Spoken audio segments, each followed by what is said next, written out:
qui jette des ordures ici chez moi?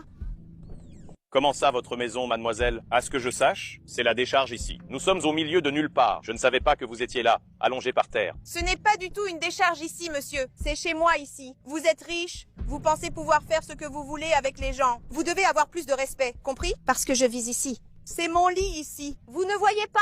Écoutez, madame, pardonnez-moi alors, je ne vous ai vraiment pas vu. Vous êtes allongé au milieu de ce tas de gravats, de ce tas d'ordures. On ne pouvait pas vous voir dans ce désordre, n'est-ce pas? Mais sincèrement, pardonnez-moi, je ne voulais pas jeter ces ordures sur vous. J'ai compris, monsieur. Mais comme je vous l'ai dit, c'est chez moi ici. Si vous voulez, vous irez jeter vos ordures ailleurs.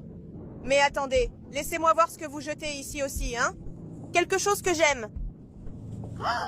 Monsieur, vous êtes fou? Vous jetez une robe toute neuve à la poubelle? Oh monsieur, excusez-moi, mais si vous voulez, je peux le garder parce que je pense que... Il me va. Hein, monsieur? S'il vous plaît, laissez-moi garder cette robe. Je n'ai aucune robe. Écoutez, madame, cette robe ne vaut rien pour moi. Non, ce n'est que de la camelote. Alors si vous voulez, vous pouvez soit enterrer cette robe au milieu de ce tas d'ordures, soit même y mettre le feu, d'accord?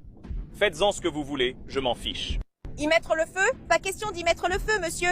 Ah, mais aussi, n'est-ce pas? Vous êtes riche. Ça ne vous sert à rien, ça. Vous finissez par ne plus accorder de valeur aux choses. Mais regardez, monsieur, cette robe est très belle. Elle me va et elle est toute neuve. Écoutez, mais attendez. Cette robe est à vous? Ne me dites pas que vous êtes... Non, monsieur. Bien sûr que non, cette robe n'est pas à moi. En fait, cette robe appartient à mon ex-petite amie.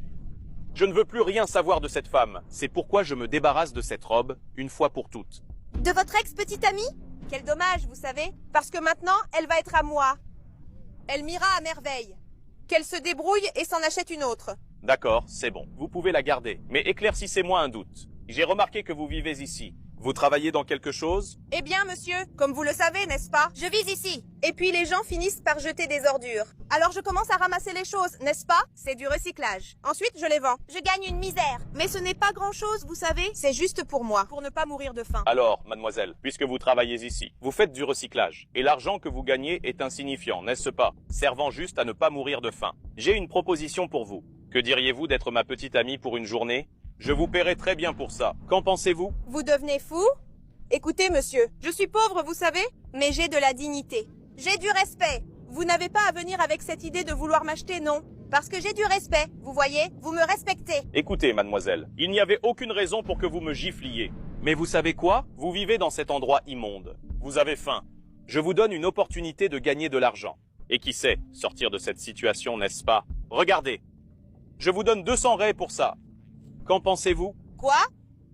200 raies, monsieur? Mon Dieu,